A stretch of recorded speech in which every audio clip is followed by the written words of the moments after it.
Happy Saturday to you all. Hey, thanks again for tuning in to Dude Craft Guitars. Look at his hair. It's so soft and fluffy. Well, soft anyway. Wow, man, am I having fun. You know, it's Saturday. It's, COVID restrictions are starting to lift. I can never get this thing to quite fit right, but hey, whatever. I'm getting busy. As I've mentioned before, the captain moniker is because I do run a sport fishing charter type service, and I've just been, what can I say? Monday through Friday has been going nuts. And then I'm dedicating Saturday to this. I've got just added 5 more guitar orders to my queue. So I am basically getting up early in the morning, taking care of a little bit of video work before I get on the water to meet my guests. Come off the water, have lunch, start working on guitars. And that's been 7 days a week now, pretty much for a long time. And hey, but let's get back to this. So we're working on the multitasker, and if you recall where we left off, I need to get these side dots put in. I may not run footage on that. I mean, come on, you're drilling holes, you're putting plastic in, you're sanding it flat. That's what side dots are all about. We'll see how much time I have after we do this. This is going to be a lot of material in this video, so you may or may not get to watch me do side dots. For those of you looking forward to it, this is what I'm looking forward to. I'm looking forward to taking all this scrap wood that I end up cutting. I say scrap wood because it wasn't enough to do anything else with. They weren't long enough to make necks out of. They weren't wide enough to make bodies or anything really, except for this mahogany here. I could have done a lot with it, but I wanted to do this with it. So that's what we're doing. And what we're gonna go with on this is I've got. Notice how these are shorter because they already were. I didn't cut these because I figured, I'm not going to use them for anything else. I'll just make them full length and then I'll cut them. But everything has been pretty much sanded flat so that they could glue together. And then I'm going to do something like this.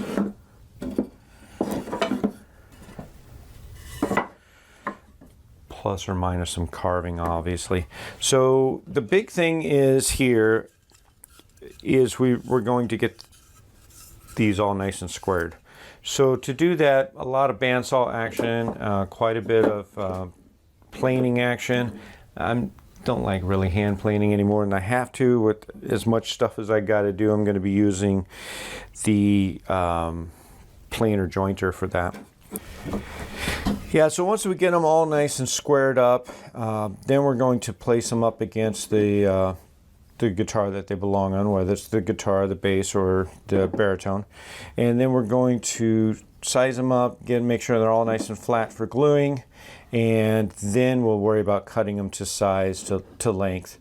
And again, on this one, we're doing something a little bit different here. If you recall from the last multitasker, insert photo here in the corner panel, something like that maybe. Let's do that. What do you think? So if you recall, excuse me, boy, Gavin Newsom voice. Anyway, so if you recall what we did with the last multitasker, what we had was kind of, the traditional guitar horn cutaway shape. We're not going to do that on this one. It's going to be a little bit different on top. And we're going to have something a little bit different going on the bottom. I'm not going to tell you that because you're going to have to keep watching to see.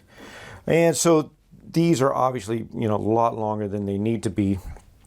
But they weren't long enough to cut in half and use both sides. So that's why we made 3 sets of these. So there you have it. Something like that.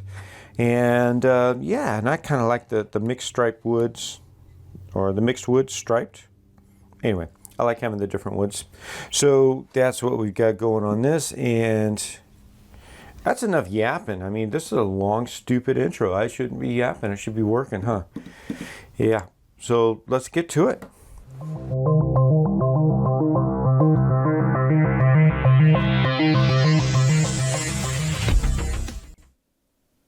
So let's get these boards all nice and squared off. And first, it's rather than running all through the planer, I want to just kind of scrape it with the bandsaw here. Get them nice and on the same level, on the same plane, and then throw them into the planer, which I think that's its job. But we're just trying to make its job easier for it. Let's put it that way.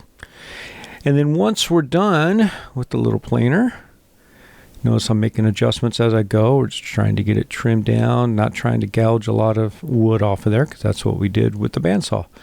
But then once we're done doing this, over to the drum sander. Just get every board just nice and sanded on each side, all 4 sides, get it nice and done. And then what we're going to do is get them all to size. So that's what we're going to do over here on the little table saw. And just using the sled, make sure we get as many 90 degrees as we can. And then here I'm just going to do like a little shoulder curve.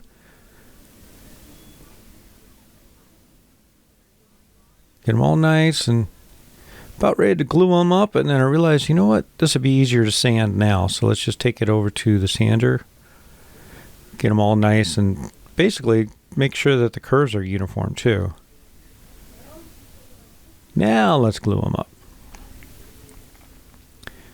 It's just the good old formula, once you got everything nice and clean and flat and straight and sanded and a little tight bond.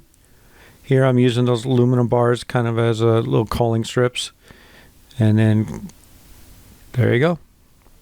Not much to it. And I'm going to do that 3 times. So I'll do that for all 3 guitar shapes.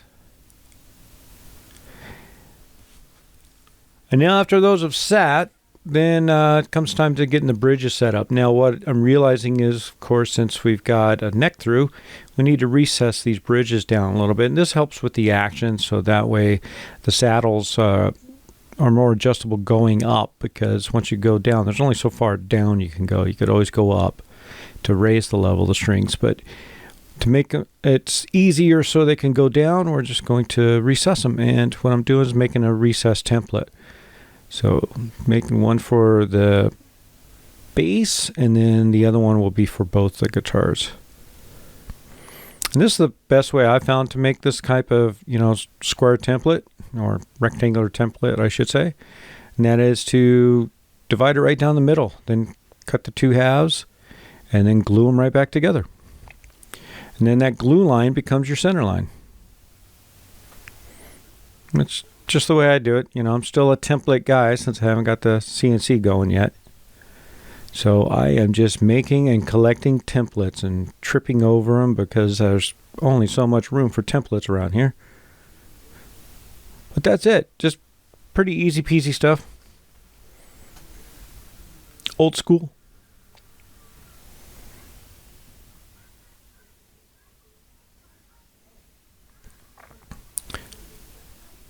And I'm realizing here that, the surfaces aren't quite flattened yet. I didn't do any planing just yet. I will, but I just scraped them down a little bit. You saw with the Shinto, just get it flat enough.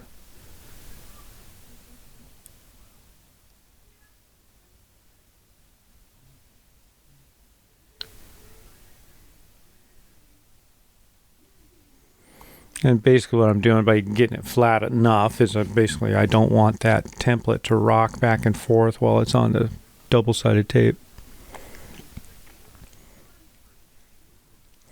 And it's always good to double, triple, and quadruple check your center lines and all your outer lines and make sure that everything's all lined up nice and straight. I like to check for the strings, which their lines are going to be, etc. And now it's time to get some grinding going. So I'm using a double-sided tape, but if anybody's used this type of stuff before, you know why guys like the super glue and masking tape trick, because that double-sided tape will sometimes lift your MDF apart. So here I kind of do a hybrid. I use the double-sided tape with the masking tape on the MDF.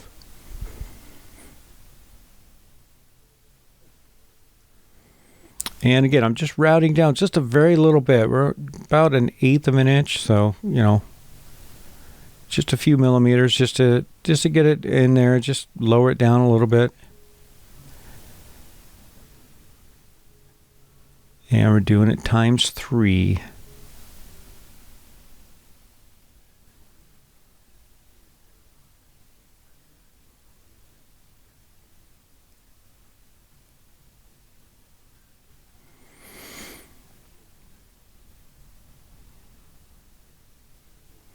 Now here I'm starting to make the recess an extra little cup so that you can get your fingers in there and move those tuners, because these hip shot have the tuners all in the back with the thumb thread pieces. And I'm realizing that I'm going to have to trim some more and possibly go around the sides, and I'm reevaluating how I want to do it. So now I'm thinking, well, let's just cut that part off. That's less wood, it'd be less weight. We don't really need it there anyway. And then we can make a lot better access.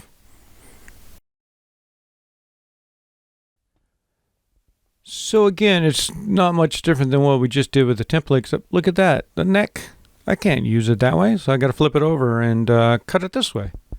So draw myself a line, just making sure I run it nice and even. There you go, boom. And test that out. Yeah, I can get my big fat fingers in there. I'm sure anybody else can. So let's cut the guitars.